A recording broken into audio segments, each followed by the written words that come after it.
নয়নতৰা দুপাহ মৰম লগা গোলাপ মনত অযুত আশা দূৰ নীলিমাত লীন হোৱাৰ দূৰ সীমনাৰ সেন্দুৰীয়া আভাত প্ৰেমৰ আলিঙ্গন দুচকুত আশাৰ জোৱাৰ যেন উটি ভাহি যাব প্ৰেমৰ সাগৰলৈ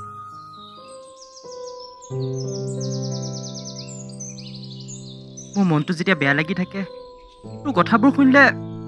কিবা সাহস পোৱা যেন লাগে মইতো তোৰেই তোক সাহস নিদি কাক দিম সকলো পাহৰি নিজকে উটুৱাই দিছিল সেই সপোন সপোন লগা প্ৰেমৰ সাগৰখনি কিন্তু কিন্তু সেই আনন্দ এদিন হঠাৎ এনেদৰে হেৰাই যাব যাৰ কল্পনা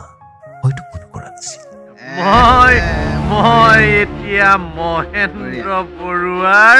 একমাত্ৰ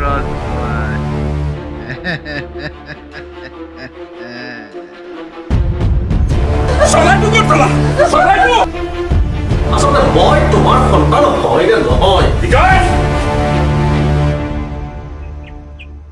আমি বৰশীত মাছ উঠাবলৈ বৰশী ব্যৱহাৰ কৰোঁ যদি বৰশীত টোপে নিদো মাছ উঠিব ক'ৰ পৰা ঠিক প্ৰেমৰ ক্ষেত্ৰতো তোমাৰ কিছু লীলা দেই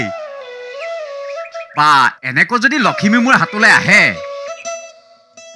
মই এখন মজাদাৰ দেউতাৰ লগত একেলগে শাৰী পৰিব পাৰোঁ বহি বহি খাম বাপেকে ঐ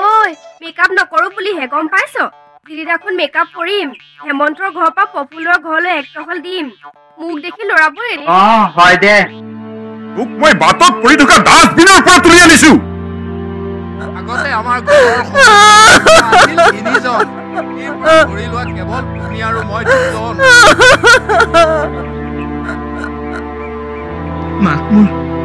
মোৰ ক'বলৈ মন যায় মা অকালতে বৰশী পৰা আলিংগনত টোপাহ গোলাপ নয়ন